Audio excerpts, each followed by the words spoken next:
4 members. We're going to get our fourth. Oh, coming in as we speak. Okay. Today we have the overview of the Maryland Department of Transportation.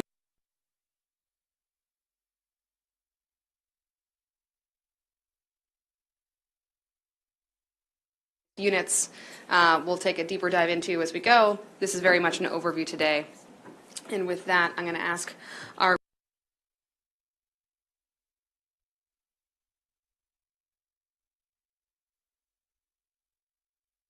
Thank you, Madam Chair and members of the committee. Steve McCulloch for the record, analyst with Department of Legislative Services.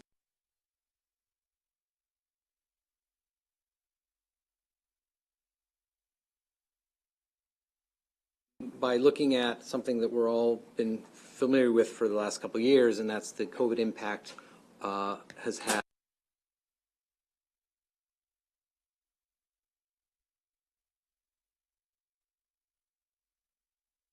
calendar year levels on a percentage basis. So anything below that dotted 0% line means that the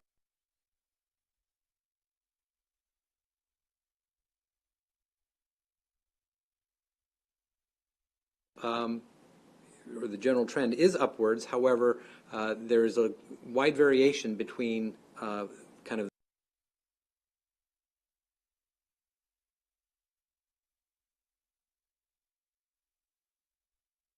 was just under, just around 5% down, whereas MTA, all services traffic,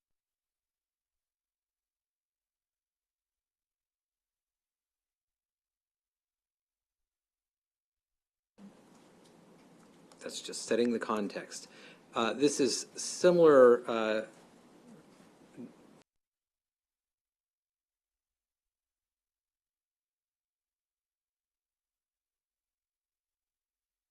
forecasts for the Transportation Trust Fund and the 2022 forecasts of last year's. Both of those compared against the January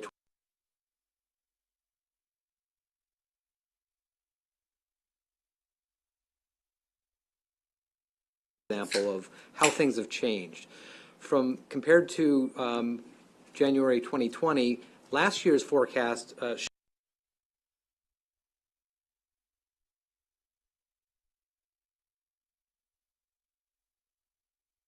actually an improvement over the previous year's forecast.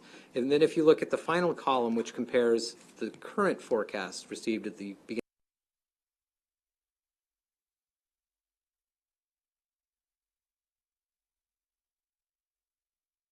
so there's quite an improvement, but there are also some negatives on that chart, and I'm not going to go through them all, but for example,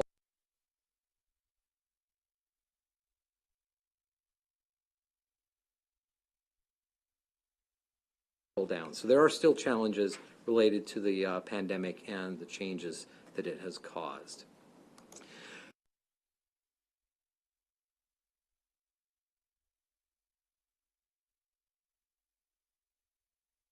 Of 2022 was $129 million higher than had been projected.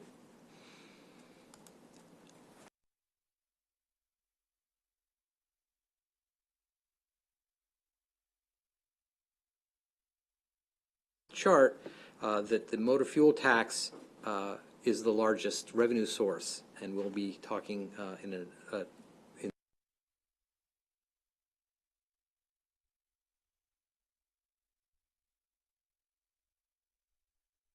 and followed by the federal capital contribution and then titling.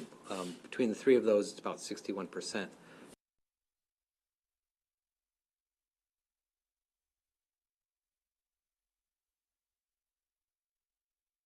Of the Transportation Trust Fund, the financial forecast. I'll just draw your attention to a couple items on this page. The second line from the top,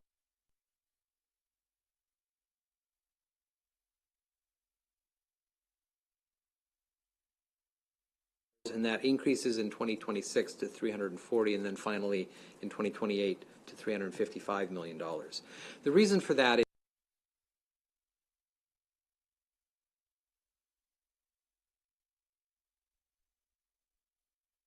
projects moving through and allowing the department to pay bills as they come due. With the greater amount of federal funds that we'll be discussing coming into the budget,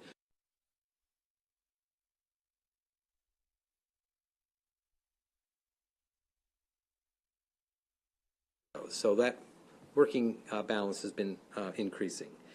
And then the next thing, just as a reminder,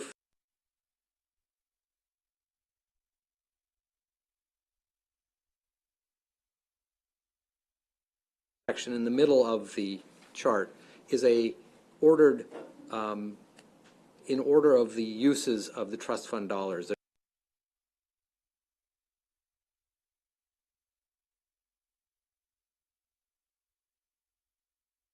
That the department has issued. Then, after debt service is paid, the department needs to pay for its operating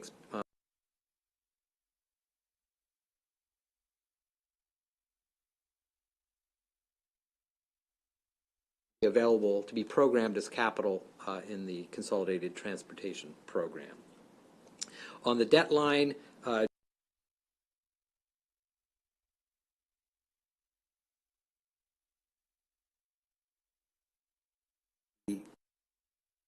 future debt service and net income drop below 2.5 times. So you can see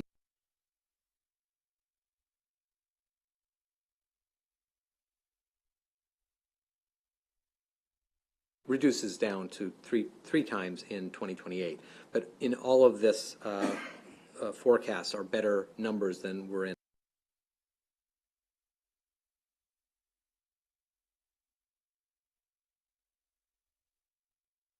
Here, programmed capital by source.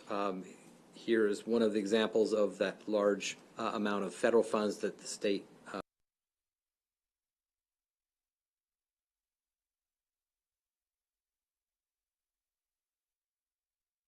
funding over the 6 years. Special funds being the department's trust fund dollars comprises the next.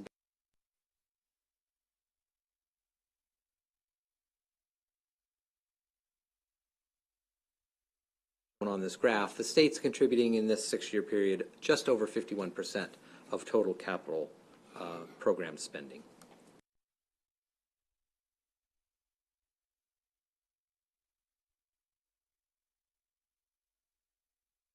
That the January 2023 forecast overlaps with last year's forecast. So each forecast picks up a year and drops a year. So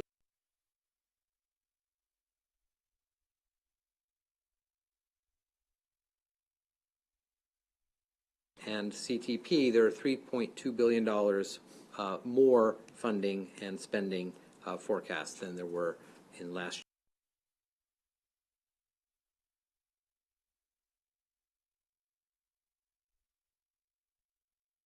Showing the increased funding that the department's receiving through the reauthorization of the Surface Transportation Program that everybody colloquially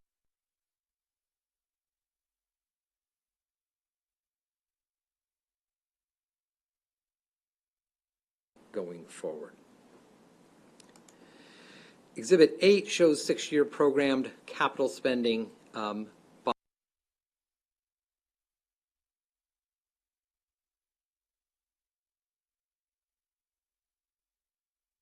the spending that they do in the capital program by what they call investment categories. You can see here that system preservation, paying for the up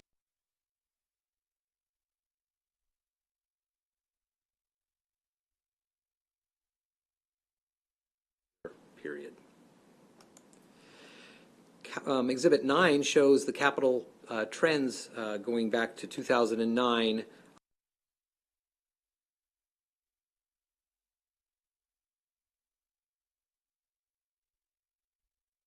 Note a couple items. You'll see that beginning in 2014, the amount of the capital program starts increasing. 2013,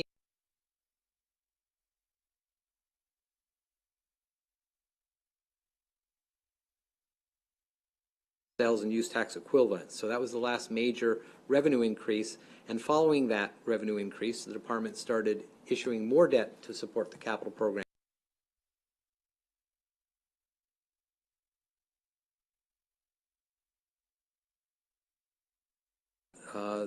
again, the capital program, steadily increased. In 2023, however, the department is not issuing debt to support the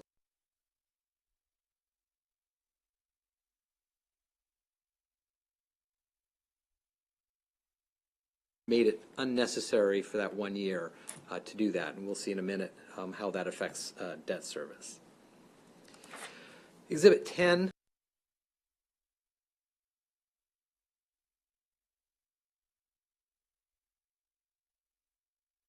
talking basically about 6-year forecasts, both on the trust fund and the capital side.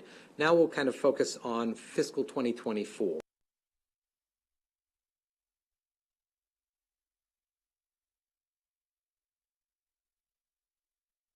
Just single use of the funding from the trust fund in 24 at 46%. That does not include the state aid.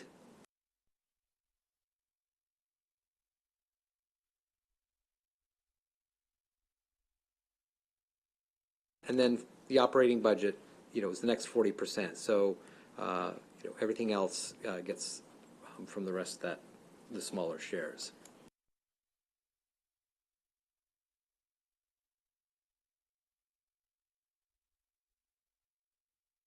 Bits where it's showing the 2022 actuals, the current year working appropriation, and the allowance, and then shows you the increases in percent change. So from this exhibit, you can see on the operating subtotal, the $426.5 million operating budget is an increase of 4.7% over the current year. Debt service decreases by 11.2%, and that is, again, due to the fact that in 2023 they're not issuing debt. That gives us some savings for the next couple of years. The state aid we'll talk about in a moment, but you can see there's a 21% increase in that funding, and then the capital program, the bottom section, increases by 13.6% over the current year. Exhibit 12 shows this 2024 operating budget by mode, and you can see here that the transit, comprising both the Maryland Transit Administration and the WMATA grant, are the two largest chunks of operating expenses for the department. Combine those total, just under 61%. The next highest then being State Highway Administration. Exhibit 13 shows the regular and contractual positions for the department. The number of regular positions has remained unchanged for several years. There are interagency transfers that you'll see some pluses and minuses, but in terms of the bottom line, no increases in the allowance for either the regular or the contractual positions. Exhibit 14 shows the highway user grants, and this is where we can talk about that increase. You can see the $57 million increase in the allowance over the current year. This is the result of legislation that was passed last year, which basically had two main drivers. The first is that it increased the local share going to these highway user grants. So right off the bat, that would have been an increase. But that legislation also increase the share of the corporate income tax that's going into the trust fund, and since the locals share in that had the effect of combining for this total increase of $57.2 million. Exhibit 15 shows the capital funding by mode for the fiscal 2022 budget. This is a change from the operating side, where transit was the largest use. You can see on the capital side of things, the State Highway Administration has the biggest total share at 36%. The Transit Administration and the WMATA grant, just under that amount at 33%. So in total, 66%, with the remaining third basically going for all the other modal administrations and the state aid.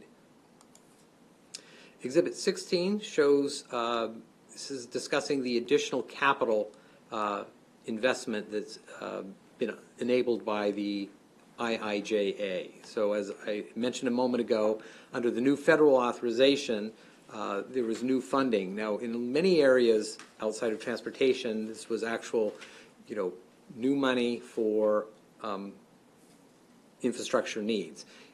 Transportation also received new money, and that's what this chart shows. But it's important to realize that the IIJA was also the reauthorization of the federal surface transportation funding programs. So basically, every federal dollar that MDOT gets going forward for the next 5 years are IIJA funds. But this shows the increase, which is generally what you're interested in focusing on, since on the operating side, they've gotten it before, they're getting now a little bit more, but this just shows the increase. Now, last year, legislation also was enacted that requires, beginning in this year's CTP, for a table to be included identifying first-year funding for construction or design spending for either the budget year, the allowance year, or the current year, if that current year funding was not shown in last year's program in the budget year. So there is the ability that MDOT has to start funding in 2023 after the session ends, and you wouldn't have seen that. That's why the language requires both years to be identified if you have not seen it before. Now, this information can be helpful in identifying projects that you could possibly defer to make way for more important legislative spending priorities. But we do mention, and I'm sure the department will also speak to this, urge caution when looking at delaying specific projects, because many of the MDOT capital projects involve funding from multiple sources. There are state funds, federal funds, and sometimes other funds provided by either local governments or private sources. And it's not always easy to reprogram the federal funds and other funds for another purpose. They generally have specific requirements of how they can be spent. And even if, on the federal side, even if they can be identified for another project, the planning process takes such a long time that it could be, years before that specific dollar freed up could be reprogrammed. So just that as a caution.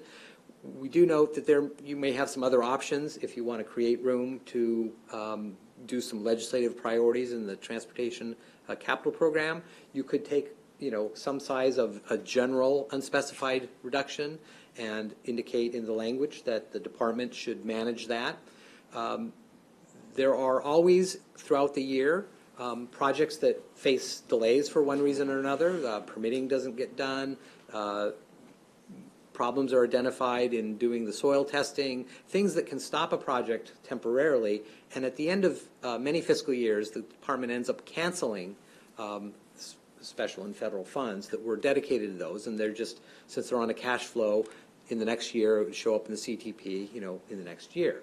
But this type of process might allow, you to have your ability to do some small additions and allow the department then to determine how those will be effectuated. And then the final option we talk about here was the option that you could get an agreement. The General Assembly could come to an agreement with the governor to kind of formalize what the governor has done for the first time in his first budget, in terms of leaving unallocated amounts specifically for the General Assembly to allocate. There's $150 million on the of general funds that are unspecified, and in a moment we'll talk about another pot of money that's being suggested for reserve for transportation specifically.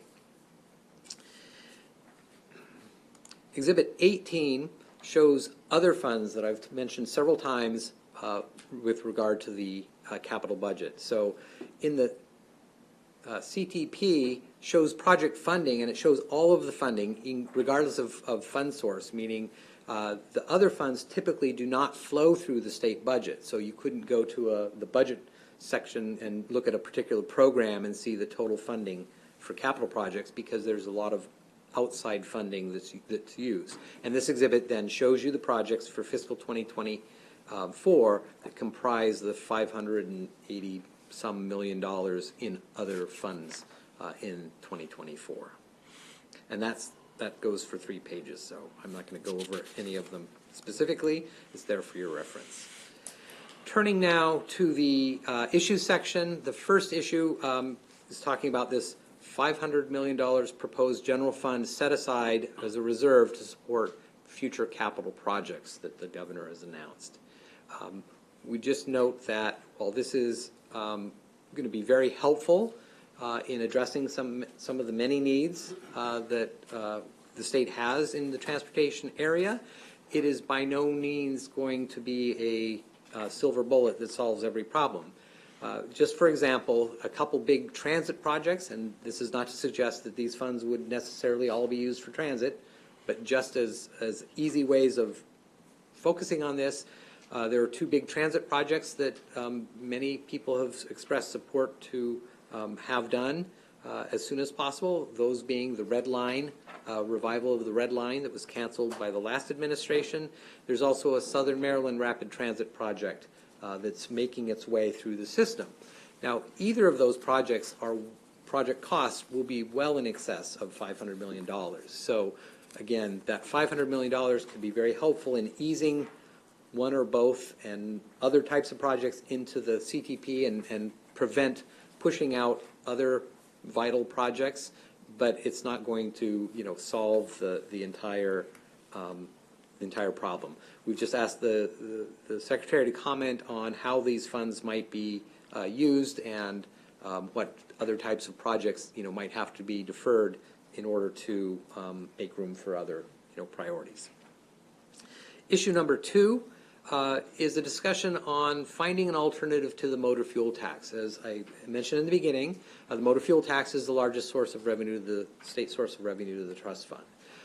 However, it is not experiencing robust growth because over the years, fuel efficiency has gotten better for internal combustion engines, and as you know, there are more and more electric vehicles joining the road, which a lot of that is pursuant to other policies to address climate change and things. But the point being, an electric vehicle pays no motor fuel tax, and so as a traditional source for funding road construction and maintenance and improvements and other transportation needs, it would be prudent for states to start looking for an alternative. And that has indeed occurred. I guess before switching into that, switching though from a motor fuel tax to a different type of tax, and the kind of major types that most states have been looking at is a mileage-based alternative. And you've heard, I'm sure, the various terms that have been used. There's a vehicle miles traveled, or VMT fee, a road user charge, or RUC, or a mileage-based user fee. So you can take your pick of how you'd like to refer to that. But they basically all would equate putting into place some type of system where people who use the roads pay based on the number of miles driven. But this does raise some issues that will need to be addressed in moving to that type of a funding source. These include privacy concerns. Many of the pilot projects have used global positioning systems, or GPSs, and that just raises flags. People don't want to be tracked, that type of thing. Equity concerns, both for income levels, but also for geographic. If you're living in a rural community, what does that mean compared to living in the urban environment? Interoperability issues will be large challenges to overcome, because unlike the motor fuel tax, which you pull up to a pump and you get charged a price and the tax is there at that location in that state, what does it mean to have a mileage-based tax where a person may be driving through 4 states, especially here on the eastern seaboard where we have small states, in a single day? How is that tax charged? Who collects the revenue? How is it distributed amongst them? It does point out that there will likely be the need to have a regional approach, not just a state-based approach, moving towards this type of a system. Now, the federal government, while it has not directly done work on this, has provided funding through the last 2 reauthorizations of the surface transportation funding programs to provide grants to states and groups of states to conduct studies and pilot projects looking at how this might look. And while the Maryland Department of Transportation has not directly applied for or received any of that specific funding, they are a part of the Eastern Transportation Coalition, which was formerly known as the I-95 Corridor Coalition, which is 17 states in the District of Columbia, all up and down the eastern seaboard. And the Eastern Transportation Coalition has been very active in applying for and receiving these grants and doing various pilot projects. And Exhibit 19 is a snapshot that shows, the summary of all of the things they've done. They've done 4 pilot projects, having people test out, regular drivers test out how, doing a mileage-based tax might work. They've also done 2 commercial pilots because, of course, the trucking industry is a very heavily regulated industry already, and getting that integrated into a new system is going to be a vital component to moving to such a system. So we just note in conclusion that we are moving, it seems to be that states and groups of states are now moving, having done a lot of pilots, are now looking to move to actual development of systems. So it's important that Maryland be active in our regional coalition, the Eastern Transportation Coalition, so that we have a seat at the table and think the decisions that are made reflect Maryland's needs, and that we're not stuck with a system, at some point in the future where it's a take it or leave it, and it may not be ideal. Now, I had mentioned that MDOT has not directly received funds, but they have committed to work with the next phase of the studies that the Eastern Transportation Coalition is doing. We recommended language that expresses the intent that Maryland remain active in this area, and also requesting a report. The final issue that was raised in this analysis is an update on the Op Lanes Managed Toll Lanes project.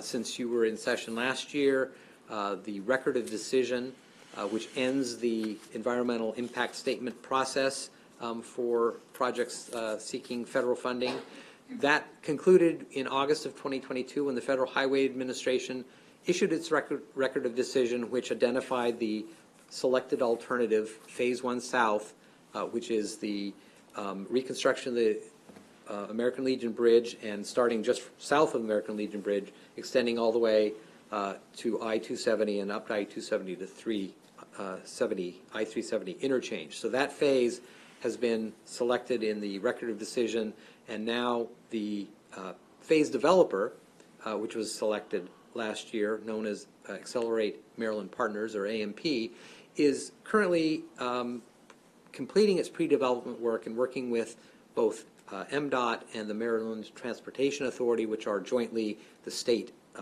agencies, reporting agencies on this project, to finalize what there is called a committed section proposal. So this will be essentially the contract for how the project will be constructed, funded, and the 50-year agreement. Once that is complete, that will be sent to the Transportation Authority Board first for review and approval, because it is the tolling partner for the project. So it has to, under state law, has to approve the tolls that would be imposed on this new project.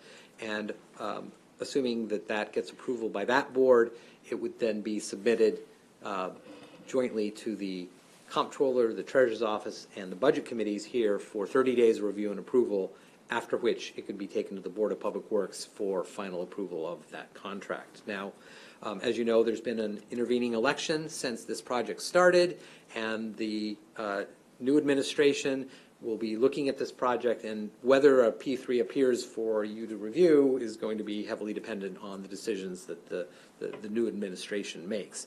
But we would note, in talking about this and that first issue of the $500 million, that the way this Op Lanes Maryland project, was envisioned and has been moving forward as a P3, part of that P3 was the financing portion, which put the cost of constructing the project onto the private partners, and then they would receive repayment of that cost over the 50 years of operating and taking the net toll revenues that the project generated. If that project if the administration decides not to move forward, as a P3, there are impacts that would affect the construction program, because improvements to the American Legion Bridge, which will be required, would then fall back to the trust fund as a needed, as the revenue source, along with a host of capital beltway improvements that would also, need to be made, because along that alignment, it was not just the construction of the 2 new toll lanes that was going to occur or is proposed to occur, but the reconstruction of the existing lanes would occur at the same time as part of the project costs. Well, again, if there is no private funding for that, it's back on the state. So leave it at that. Turning now to the recommended actions. The first recommended action is annual budget bill language recommending requiring a report on changes to the capital program. The second recommended action is annual language establishing a position cap for the department. And then the final recommended action relates to the motor fuel tax alternative issue. This expresses the intent that Maryland be active in the regional efforts, and then would also tie up $100,000 pending receipt of a report on the department's efforts. And that concludes my remarks, Madam Chairman.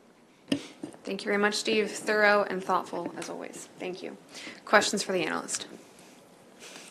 A little raise. Senator Roosevelt. Thank you.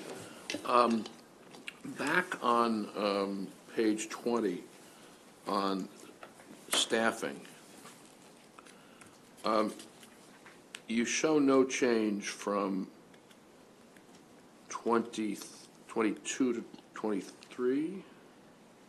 On total number. That's what I'm... Correct. Except in 2022, the number of contractuals is lower. So the department has a practice of putting in the request that 115 level.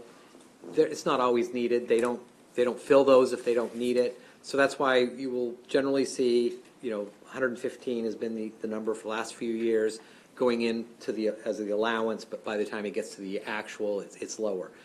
But in terms of the regular positions, that has been steady, although, as I indicated, there are movements between, units within the department. But these are positions, not filled positions, right? Correct. And okay. We will be in the Secretary's office. You will be seeing a discussion of the department's vacancies, filled status. And, no, I got you. Yeah. Well, the reason I asked about this is I thought in the budget conference last year, the department came in and asked for 50 additional pins for their apprenticeship programs. Yes. And so wouldn't that have increased by 50, the number of positions from 22 to 23? Not authorize it, and if they weren't filled, and I meant to follow up yesterday. I had this same thing was mentioned in this testimony of the department. They are asking for the 50,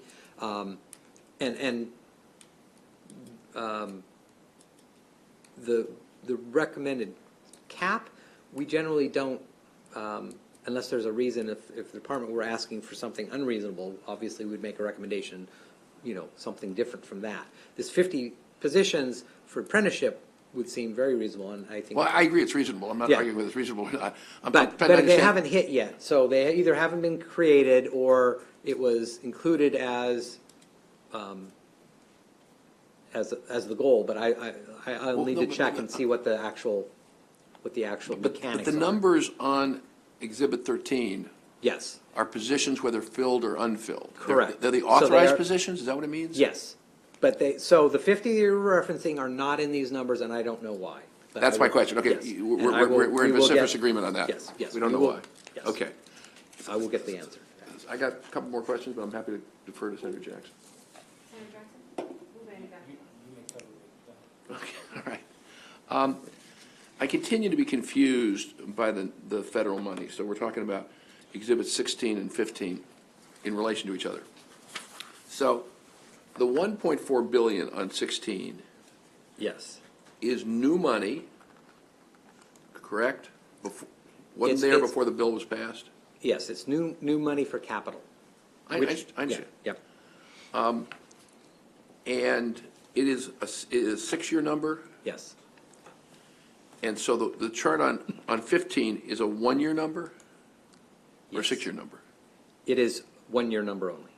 Okay, so do you have something here that gives the percentage increase in capital based on the federal infrastructure bill? I'm trying to get my head around the big picture. Yes, I been working with the department and just got that data that they have split it out by fiscal year, so I will be able to provide that. Okay, that's coming. Yes, that would. Okay. Last question is on the revenue sources. I just forget. My recollection is that where you have tax revenue, I forget what chart it's on. Big picture question is, am I correct that the only general revenue source that goes, some of it goes to Transportation Trust Fund is the corporate income tax? At this point, yes. Okay. In the past, there had been a share of the general funds, but over the years, that kind of got divorced, and now it is only the, sales tax on rental vehicles. Oh, right. Also is a small piece, so those two. So do you have in here, or do you have in your head, or you can get it later, how much money is coming out of those two sources to Yes. the Transportation Trust Fund? I can get you those. Great. We do have that. Great. Thank you, Madam Chair. Senator Jackson? Thank you, Madam Chair. And understanding that this is our initial meeting, we'll be before you, you'll be before us a number of times. Steve, if you could go back and speak to that $500 million again, you know. Sure. And when you're talking about two projects, one directly impacts me, they all indirectly impact us. The Southern Maryland Rapid, you know, as you all know, I represent Southern Prince George's, Charles, and Coward counties, and I throw St. Mary's in there because they have to find some way to get out unless they have a boat, and they come right up through Prince George's County. They find a way to come up, you know, obviously it's going to take a lot of collaboration on behalf of your agency and you know, the legislative bodies and the local governments. So the impact you mentioned about the $500 million won't take long to go away if the two major projects that you mentioned, so from a, and we may not be able to answer this now, and I may not have the right question for it now, but you know, the longer the delays, the more challenges MDOT has on, or the more times you're going to have to revisit us to repair our infrastructure. Because the numbers are getting larger and larger. Folks are moving further away from the national capital region, and they're moving, you know, south. And so I'm obviously interested in the multi-modality options, not just the southern, not just the rail, because it has to be other systems. So I'd certainly be interested in any other modalities and any other options that could suffice in the meantime, because that is going to cost us a lot. The IAJA dollars that have been mentioned before, you know, I'm not sure the longevity on those and the impact there. You know, we have another infrastructure challenge down on the other end, you know, the Thomas Johnson Bridge. We whisper that, we don't say it out too loud, you know, but so as we move along, you know, I guess each and every one of us has some transportation infrastructure challenges, but we certainly want to work with you going forward. So I just wanted to put that out there, and Steve, I'll be talking to you more about it, but also the electric vehicle tax piece. That's going to become a huge. We have some interns in our office that are doing some research on that. Indiana, Virginia, West Virginia, Nebraska, Oregon, and Illinois are, you know, trying to come up with ways. If the P3 project doesn't work on the toll facilities from the, you know, the bridge abutting Virginia and Montgomery, and you know, we're on the last phase on the Prince George's County side to Woodrow Wilson to Virginia side. And so that's a long time coming, obviously, but the funding of it, if it's not a P3 project, how does that affect the dollars that we have, such as what's been mentioned today, and how do we move forward on trying to relieve the traffic? So probably more of a comment than a question, you know. But glad to see you here, sir, by the way. Thank you for your great work you've done on the WMATA end of things. So thank you, Madam Chair. Thank you, Senator. Senator Solling. Just rebounding on that and talking about the funds for the fuel tax and looking into other areas like moving on to electrical power vehicles. Are there other options that we're looking at possibly? We have people that depend on transportation making money, Uber, and other businesses that are out there.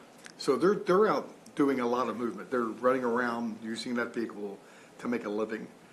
And all that movement that they use in maybe an electrical vehicle, they're going to get burdened down. I see that. But they're depending on that. They have to do that to make a living. Are we finding maybe other ways to not burden them down, but trying to find another way that we could maybe, because again, we're getting away from fuel, and in time it's going to continue. But if we could find other ways to do that, maybe it's possible. So I love the discussion, and I know that the Secretary would like to jump in any moment now, but I have one more question for the analyst before we transition to the department. Thank you, Senator.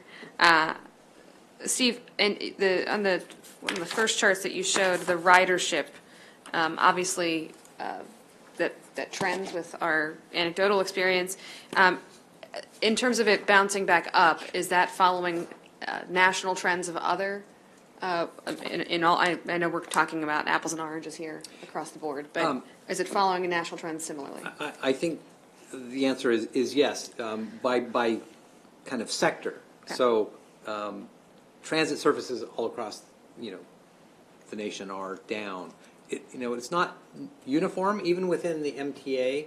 This is all services. Once you get to the MTA analysis, you'll see a breakout likely of by service type, and it's dependent. The commuter services where people have the option to telecommute, those are still down much farther than, say, the local bus service, where people who are transit dependent, they didn't stop taking the bus during the pandemic because they have no options. So it is, there are differences even breaking these numbers out, but generally everything I've seen kind of mirrors that across the nation in terms of, traffic is largely back to pre-pandemic levels. The airports seem to be, close to, or in some cases on some days exceeding, levels. So it's very typical. Okay, thank you. And I assume when we have the MTA budget, we'll discuss revenues and how this chart has impacted. In terms, I'm sure that there will be discussion on the revenues coming in. Okay. I no longer do that analysis. So Okay. I'm not quite certain. Whoever's listening will be interested in We'll that. I'll make sure it's conveyed. Thank you. Thank you very much. Okay, any other questions for Steve? Okay. Mr. Secretary, thank you for being here, and I think you heard some of the burning issues of the subcommittee teed up for you already, so please take it away. Very good. Good afternoon, Madam Chair and members of the committee. For the record, I am Paul Wiedefeld, Acting Secretary of Transportation. And my comments in two categories, if I could, just some general comments first, and I'll respond to the analyst's review. Again, some of you may know me, I'm no stranger to Maryland and or to this committee, having served previously as the Director of Office of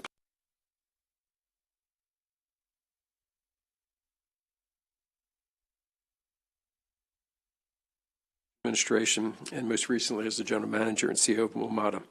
So it is a truly pleasure and honor to serve in Governor Moore's administration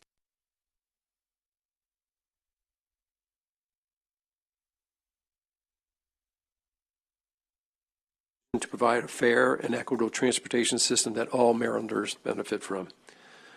Transportation is what connects us all. It connects our communities and local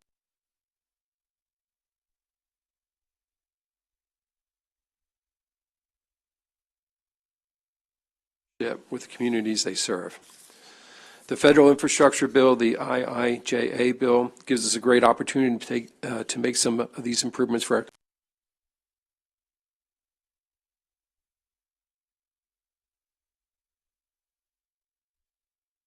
transportation reauthorization bills, and it continues many of the same formula and grant programs that have long been in place. But it does so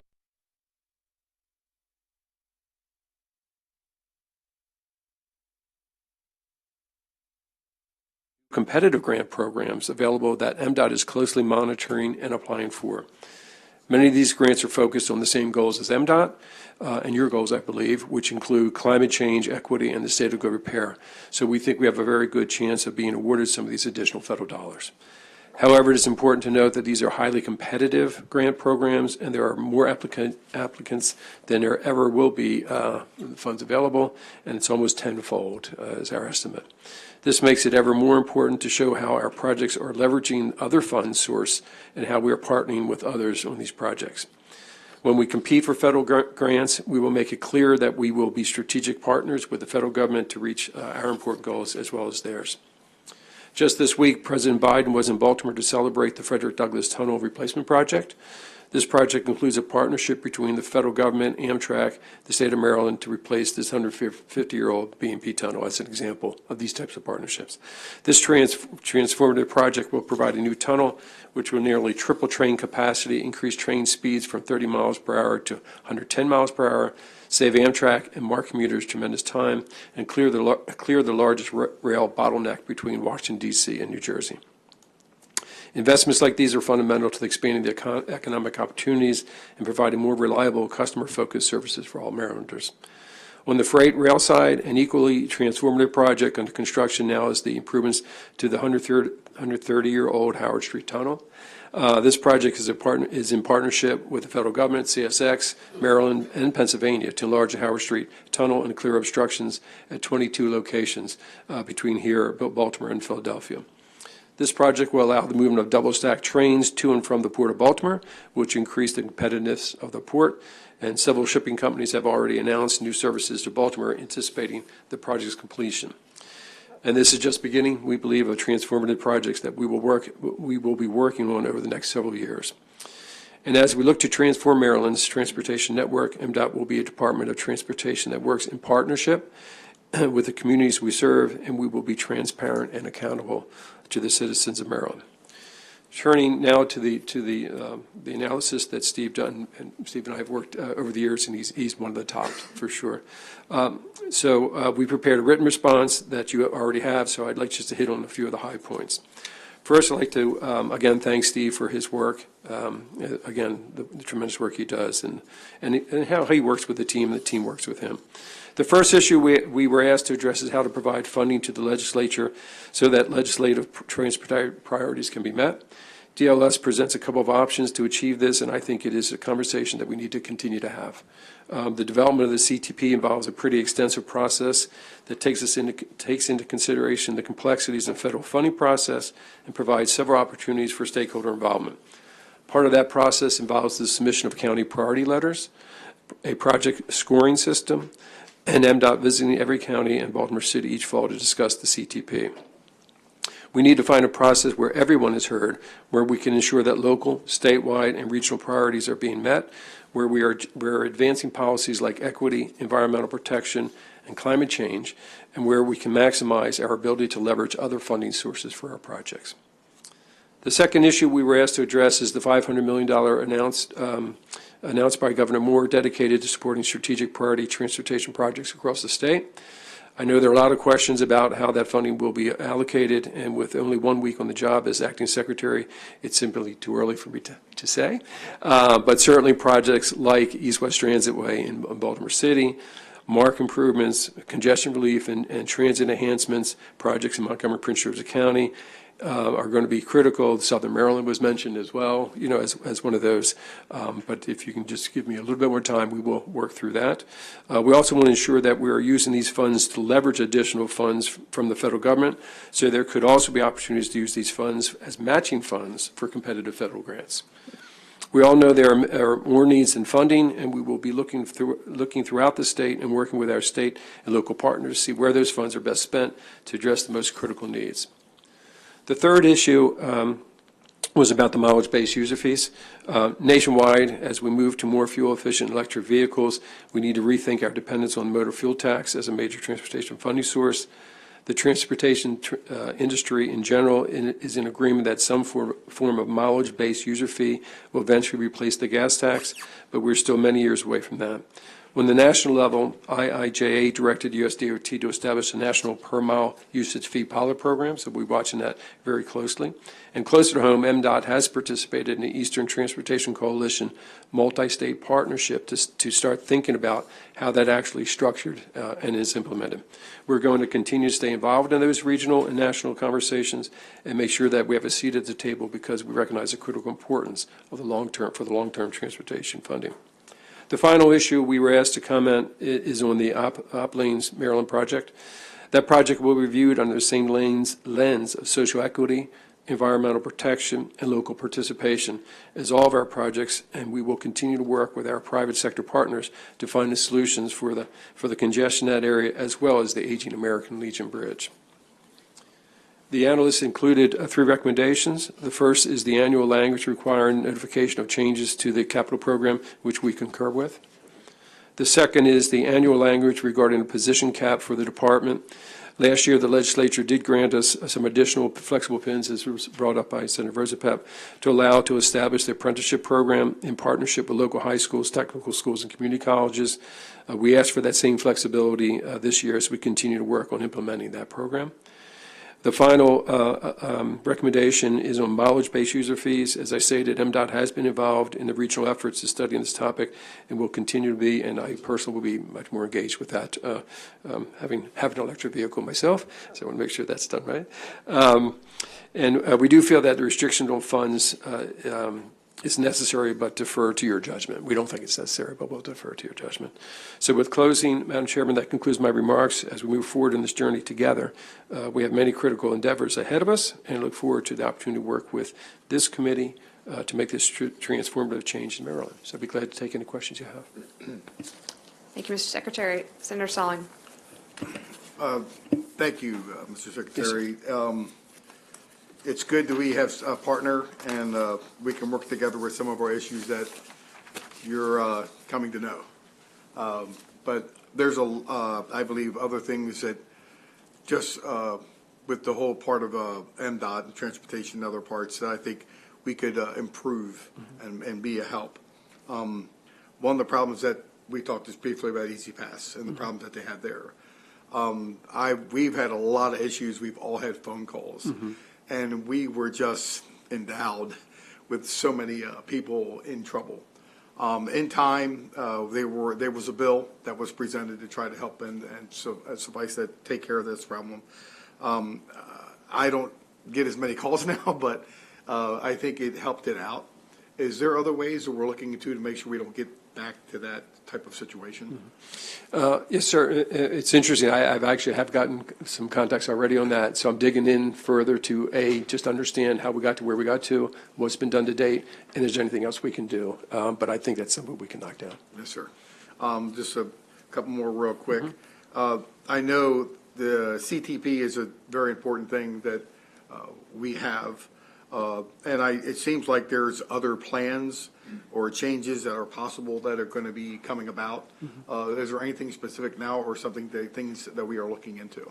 Not specific right now, but I do think it's time to sort of revisit the whole CTP development process. I've been around it for a few decades.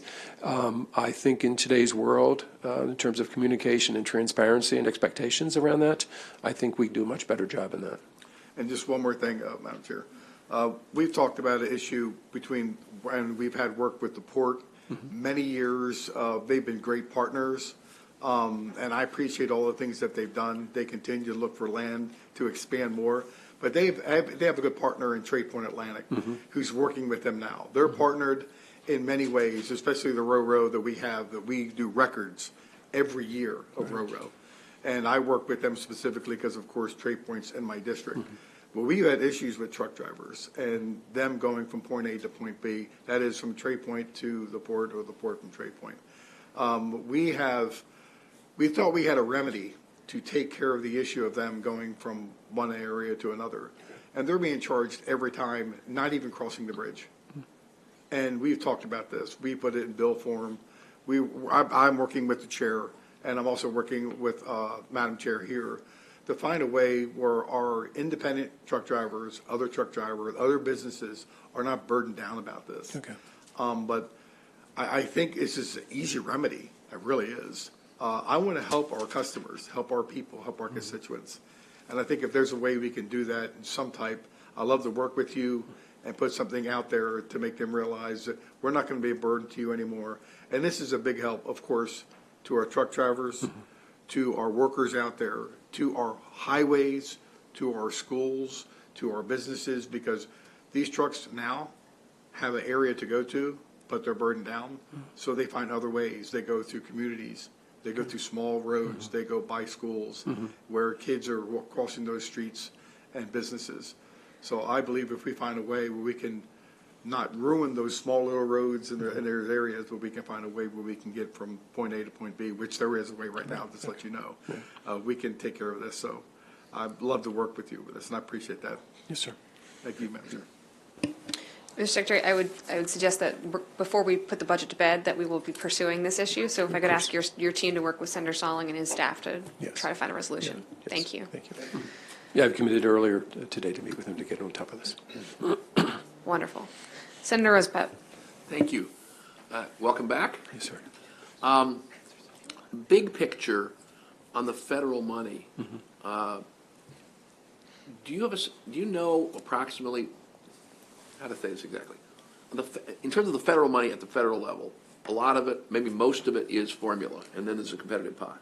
Do you know, is that like 50-50 or I don't know off the top of my head, but I 20-30? can get that number. Does the analyst know? Do you know, I'm Steve? sorry, what was the question? Big picture from the federal money, what percentage is formula, what percentage is competitive? Discretionary versus formula. Discretionary, I'm sorry. Is what he's asking. Yeah, a lot of the, it's heavier weighted towards formula, because that's been their, Okay. you know, Do source we have a of sense funds. of what the, is it like I don't 60-40 or at the moment. 70-30? I want to just throw it off the top of my Okay, head, anyway, but- I think it'd be good. We'll get that number to for know you. to just kind of, that's question number one. Question number two is, in terms of the competitive money, other than, have a good proposal and look like you know what you're doing, do you have any sense of what makes proposals more competitive? Because we're not going to get all the money in the country, but we want a disproportionate amount of money in the country. Do you have any sense of how the federal government looks at that in terms of how we get to the top of the pile? A little bit, not, it's, as obviously there's a political element to it. But it's some of their priorities meeting some of their priorities, Obviously, state of good repair is a big priority still for everyone. So that's a big one. Distribution across the country, I'm sure is part of, their thinking on that. But I think, clearly where we are, the condition of some of our facilities, the proximity to the nation's capital and what they see every day here, I think gives us a nice opportunity. I think obviously this current administration does as well. So we'll pursue all those levers to try to get as much dollars as we can. Are the match requirements, I presume? Yes. Some or all? Some, and I don't know all. There may be some that aren't. But Another general strategic question is, you're more likely to get more federal money if you offer a higher match? I mean, that's one. Well, I I think it's more about the partnership that you bring to the table. And again, the example that I gave, the two examples I gave, with the rail, I mean, that's really what, that is going to move up in the priority list. Fitting into their strategic. Yeah, they're strategic, and you have more people's skin in the game. Gotcha. Okay, thank you.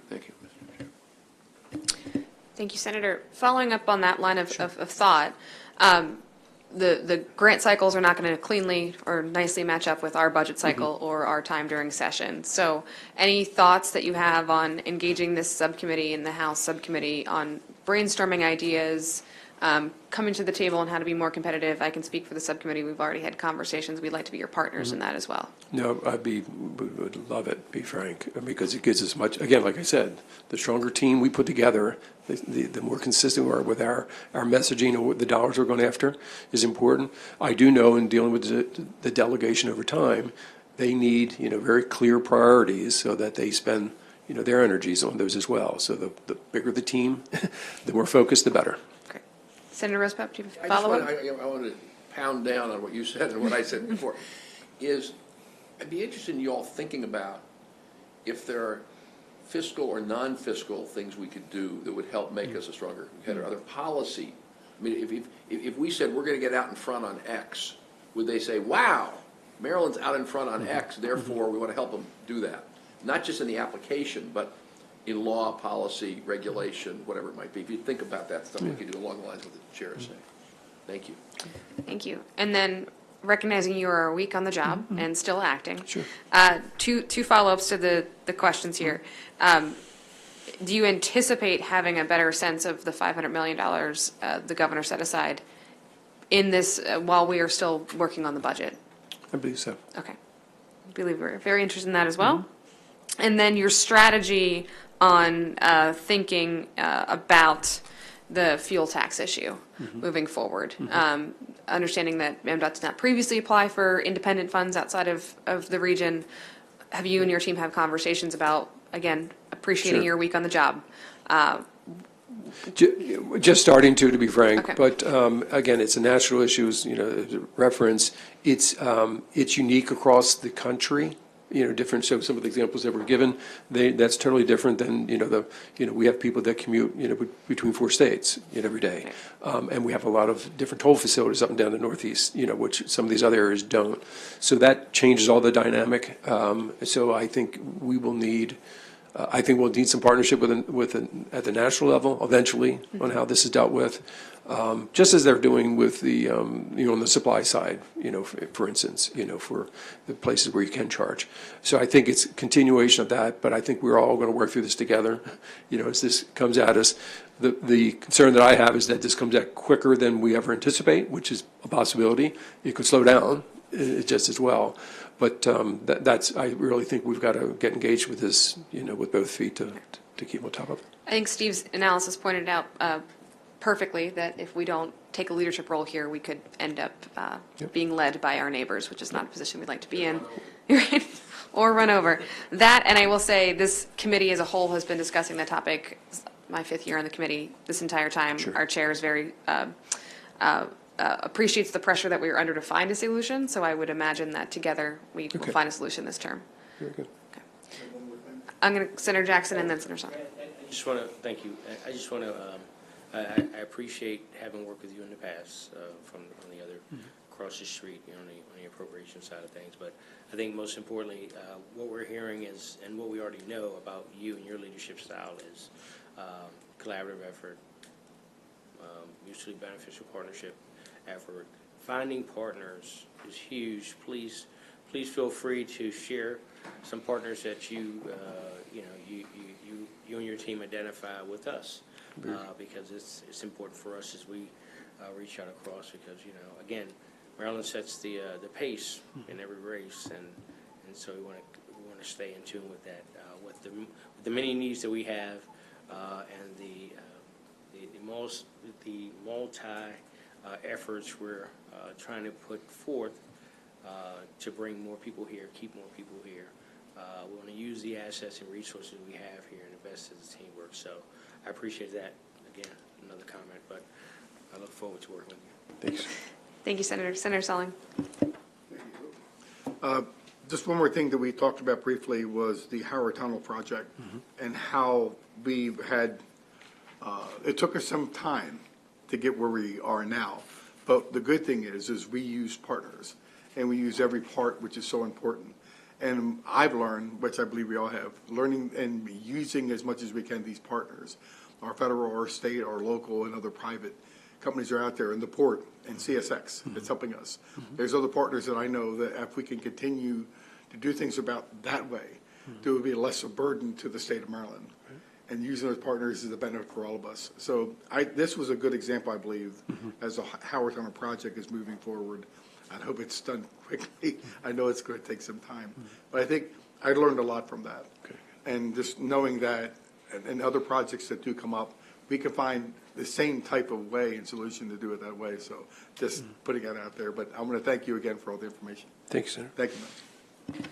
I'm loving these overviews because you're seeing the engagement of the subcommittee and the thoughtful questions that we have, and the approach that I believe you will be taking with the Department of Collaboration moving forward. So highlight of more positive things to come. But before we let you go, Steve has answers for 2 of Senator Roosevelt's questions.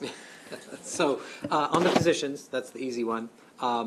The budget language last year did increase the number by 50. The budget data that we get still shows the same number, which means the department has not yet created those, which is why I overlooked it. If I had looked back, it would have been the same number, the higher number. The intention is not to ever cut, it's just to really make them come back and report if they want more. So that's the short answer to that. We will, when it gets to the decision, obviously, that number is easily, it's not a decision yet. That was just in the language. So that was the first one. Your question on corporate income tax and the rental vehicle sales. So in 2024, the corporate income tax is expected to bring in $357 million to the trust fund. Wow. And the previous law had, the statute's very confusing. It cuts off the top and then applies, Yeah. percentages to the smaller base. But the last step for MDOT and the trust fund going into last year was they were getting 17.2% of the, after higher ed got their cut and things. That goes up under the legislation to 20% this year, 21 next year, 22% in 27, and then it falls back on a permanent basis to 20. So there will be a ongoing.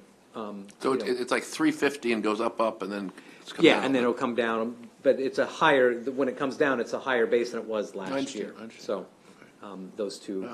That's very And then helpful. the sales tax on rental vehicles, it's been pretty consistent around $31 million a year. Okay.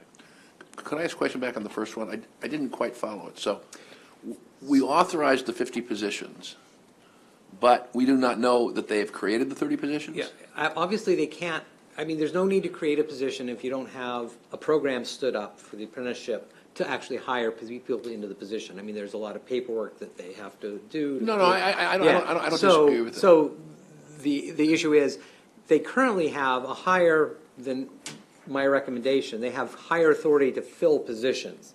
And the expectation is, So they're authorized to create more than they've created? they just have not done it That's yet. the way to think of it. Yes, So, We've got to fill them. yeah. no, I know that, you will. I have no doubt about that.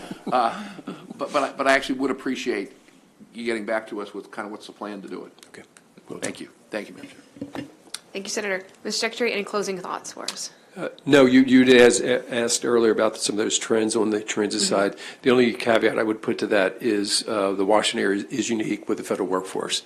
So those numbers may not follow national trends, just given the volume that they played in that. There's been some movement to get those people to come back more often. That could change that. But right now, that's probably their biggest Achilles heel. Okay. Thank you for that note. Okay. Thank you, Mr. Secretary. Committee, we have 2 witnesses. And as they come up, I'll remind folks that we have a 3-minute maximum rule. You're allowed to take shorter than that. We also have written testimony as well. So Brian O'Malley from the Central Maryland Transportation Alliance.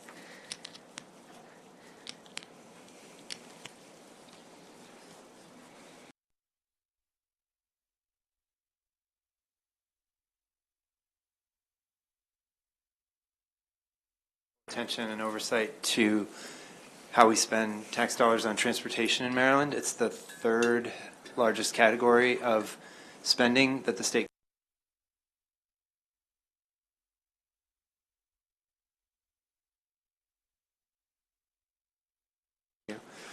I'm Brian O'Malley. I'm the president of the Central Maryland Transportation Alliance.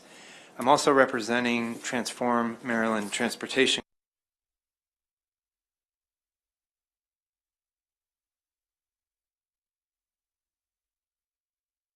in the state.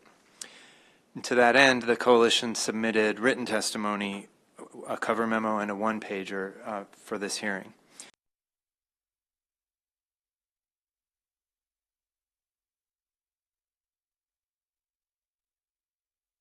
The federal formula dollars in various forms of surface transportation. And they've been promoting guidance and offering technical assistance to states to use that flexibility. And there are a number of formulas that have been around for decades that are colloquially viewed as the highway funds.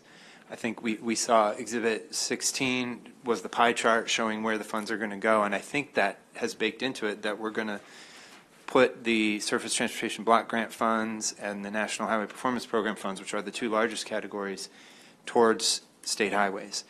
But the federal government is telling us those can also be used for other forms of surface transportation, public transportation, bike infrastructure, walking infrastructure, et cetera.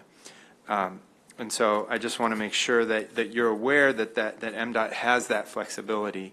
I've got a little postcard that the Federal Transit Administration is putting out about how you can flex the funds. They're promoting it.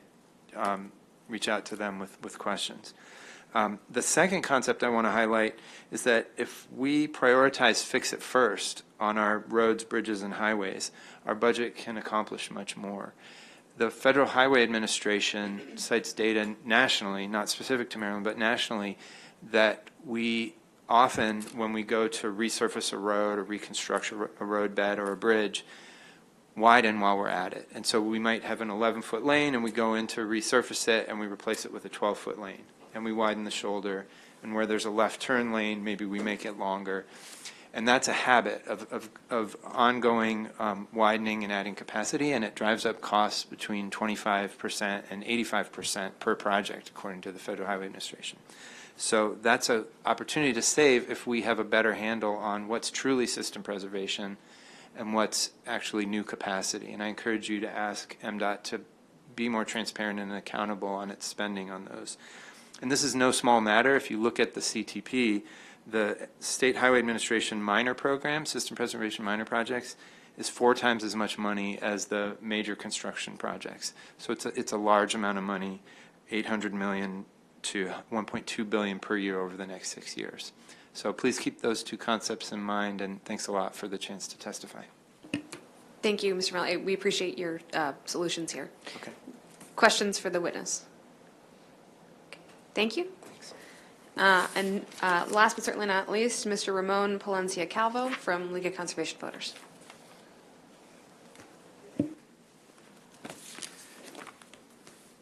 Madam Chair, members of the subcommittee, thank you for the opportunity to speak to you today. My name is Ramon Palencia Calvo. I'm the Deputy Director of the Maryland League of Conservation Voters.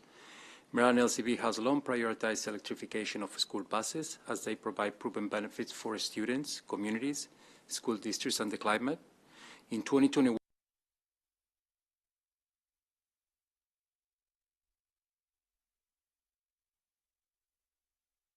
school bus program. This program provides funds to school districts to replace existing school buses with zero-emission models. Last year, 8 school districts across Maryland submitted applications.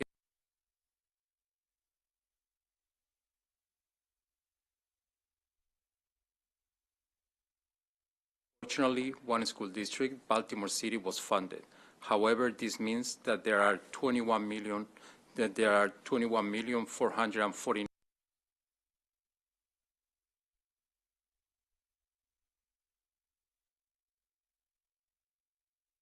Georges and Queen Anne's. We are respectfully requesting that those $21,449,000 be made available to those 7 schools.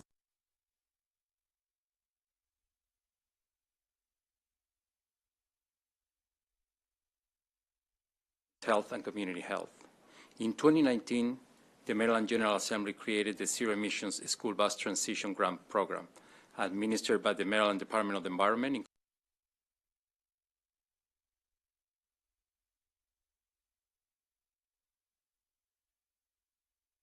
Passing the Climate Solutions Now, which mandates that school buses purchased after 2025 must be zero-emission school buses.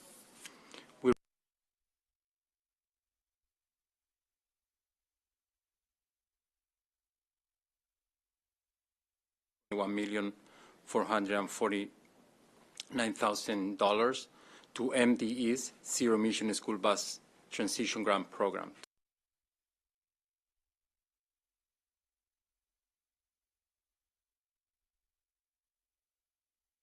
Infrastructure. Thank you for your consideration.